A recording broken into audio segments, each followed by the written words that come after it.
ഇലപ്പുള്ളി രോഗത്തിൽ പ്രതിസന്ധിയിലായ അടയ്ക്ക കർഷകർക്ക് വിഷു ഈസ്റ്റർ സമ്മാനമായി പുതിയ അടയ്ക്കയുടെ വില ചരിത്രത്തിലാദ്യമായി കിലോഗ്രാമിന് 500 രൂപയിലെത്തി.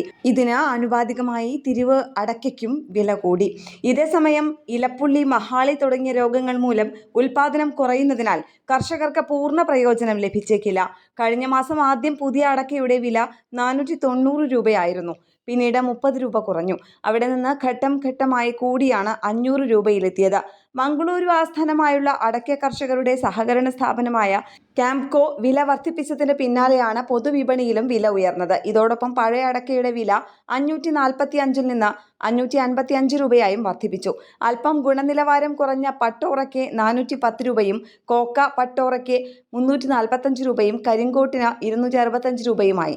മാസങ്ങൾക്ക് മുൻപ് വരെ കരിങ്കോട്ടിന് കിലോയ്ക്ക് 110 രൂപ മാത്രമായിരുന്നു. ഉൽപാദനം കുറഞ്ഞതാണ് വില ഉയരാനുള്ള കാരണമെന്നാണ് ക്യാപ്കോ അധികൃതർ പറയുന്നത്. 30% മുതൽ 40% വരെ ഉൽപാദനക്കുറവാണ് ഉള്ളത്.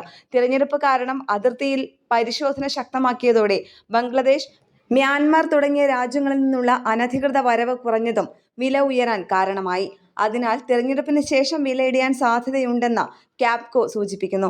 അതേസമയം അടയ്ക്കയുടെ വലുപ്പവും ഗുണനിലവാരവും അടിസ്ഥാനമാക്കിയാണ് വില നിർണ്ണയം എന്നതിനാൽ തെക്കൻ കേരളത്തിൽ വില അല്പം താഴ്ന്നിരിക്കും.